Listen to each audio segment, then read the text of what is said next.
नमस्कार and welcome back to the channel. तो आज हम कंटिन्यू कर रहे हैं अपनी रेमेडी कॉल्ड सल्फर एंड उसकी ये लास्ट वीडियो है बोरिक्स से। Boericke's new manual of homoeopathic materia medica with repertory.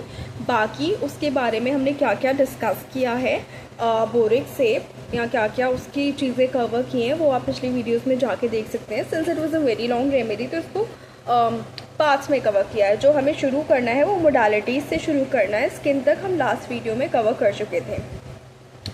तो मोडालिटीज़ में देखा गया है कि सल्फ़र का पेशेंट जो है वर्स होगा एट रेस्ट, जब वो रेस्ट कर रहा होगा। व्हेन स्टैंडिंग, ऐसा कहा जाता है सल्फ़र के लिए कि standing is the worst position for a sulphur patient, क्योंकि वो खड़ा नहीं हो सकता, या तो चल रहा होगा या बैठ रहा होगा, बट एक जगह खड़ा होना उसके लिए बहुत मुश्किल होगा। वो उसकी एग्रावेशन का कारण होगा किसी भी सिम्टम के लिए।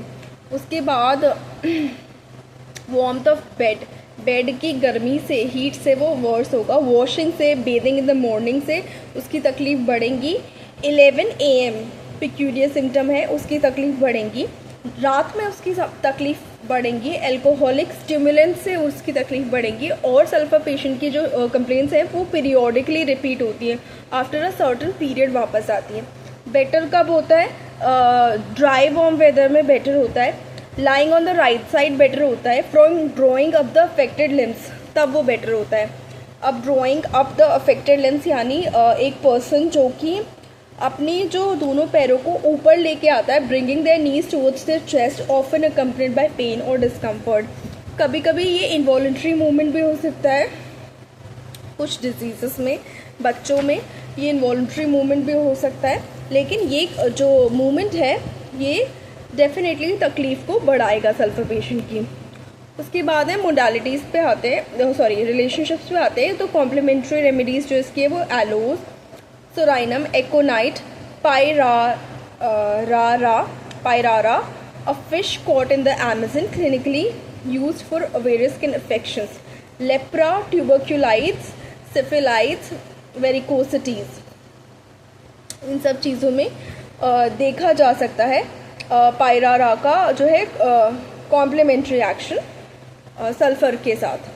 कंपेयर किससे करेंगे? एकोनाइट से कंपेयर किया गया है। सल्फ़र जो है फॉलो करती है एकोनाइट को ज़्यादातर अक्यूट डिजीज़ में। देन मर्क से कंपेयर कर सकते हैं, कैलकेरिया से कंपेयर कर सकते हैं, क्योंकि merc and calcarea are frequently useful after sulphur, not before. उसके बाद lycopodium, CPR, sarsaparilla, pulsatilla, sulphur hydrogen नीसेटम से कंपेयर करेंगे। सल्फ़र हाइड्रोजन नीसेटम जो है डेलेरियम मेनिया एस्पेक्सिया में जो है कंपेयर की जा सकती है नॉर्मल सल्फ़र रेमेडी से। डेलेरियम मतलब कि a sudden change in brain function causing confusion, disorientation, impaired thinking and memory. Mania मतलब एक ऐसी state of abnormally elevated mood and energy often characterized by heightened activity, decrease need for sleep and racing thoughts. Asphyxia का क्या मतलब हुआ? एक life threatening condition होती है जिसमें that occurs when the body doesn't get enough oxygen. ये asphyxia में देखा गया है। देन सल्फर टेरिबिन्थिनेटम से कंपेयर किया गया है, जिसमें क्रॉनिक रूमेटिक आर्थराइटिस, कोरिया होता है। आर्थराइटिस में अगेन जॉइंट की इन्फ्लेमेशन एंड पेन देखी जाती है। कोरिया एक सिम्टम है that causes involuntary, irregular, unpredictable muscle movements, dance like movements of muscles। फिर टैनिकम एसिडम से कंपेयर किया गया, जिसमें नेजल हेमरेज है, इलोंगेटेड यूविला है यानी थिन एंड एनलार्ज यूविला है। उसके बाद लॉन्ग यूविला है। Gargle, constipation. गार्गल का लिटरल मीनिंग वही है कि to wash your throat with a liquid which you do not swallow. अब यहाँ पे गार्गल सेंस में भी सलाइवा से ऑटोमेटिक गार्गल होता रहता है, या फिर गार्गलिंग सेंसेशन होती रहती है, तो वहाँ टैनिकम एसिडम यूज़ किया जा सकता है। मैंगस आर्टिफिशियालिस से कंपेयर किया गया है, मैंगस आर्टिफिशियालिस से, जिसमें great hunger in the evening होगा, profuse sweat on face, bruised pain in joints, rectal constriction after stool. Bruised मतलब कहीं निशान पड़ गया, कहीं ऐसा लगा कि वूंड हो गया, इरोजन हो गया कहीं स्किन का, ऐसी सेंसेशन है। मैग्नेटस पोलिस आर्टिकस से कंपेयर किया है, जिसमें patient anxious, coldness of eyes as if a piece eyes lay in the orbit, increase flow of saliva, constipation, sopor यानी stupor and abdominally deep sleep, trembling, abdominal flatulence.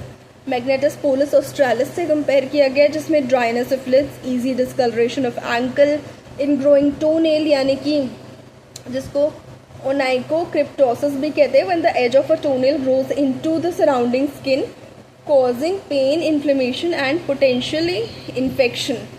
तो वो उसमें compare किया गया है। Aching in patella, shooting in soles, ये देखा गया है। कंपेयर इन एडेनॉइड्स, एडेनॉइड्स में अगर कंपेयर करेंगे तो एग्राफिस न्यूटन से कंपेयर करेंगे। डोज क्या है, acts in all potencies from lowest to the highest. Some of the best results are obtained from the higher and not too frequent doses. The 12th potency is good one to begin treatment with, going higher or lower according to the susceptibility of the patient. In chronic diseases, 200th and upward. In torpid eruptions, the lowest potencies जो है देनी चाहिए। eruptions के case में usually भी किसी भी drug की लो पोटेंसी से शुरू करना चाहिए, क्योंकि उसमें स्किन कंप्लेंट्स में मोस्टली एग्रावेशन ज़्यादा देखा जाता है हाई पोटेंसीज के साथ, तो लो पोटेंसी से शुरू करनी चाहिए। एग्रावेशन के सिवाय कभी कभी केस कॉम्प्लिकेट भी हो सकते हैं हाई पोटेंसी से। सो या skin diseases it is good to begin with low potencies, क्योंकि अगर धीरे धीरे उसका इफेक्ट देखने को मिल ही जाएगा अगर रेमेडी सही है। So that's it for sulphur. यहाँ पे हम sulphur according to Boericke and करते हैं। So yeah, please stay connected, please like the video, share the video and subscribe to the channel and do not forget to hit the bell icon. Thank you so much.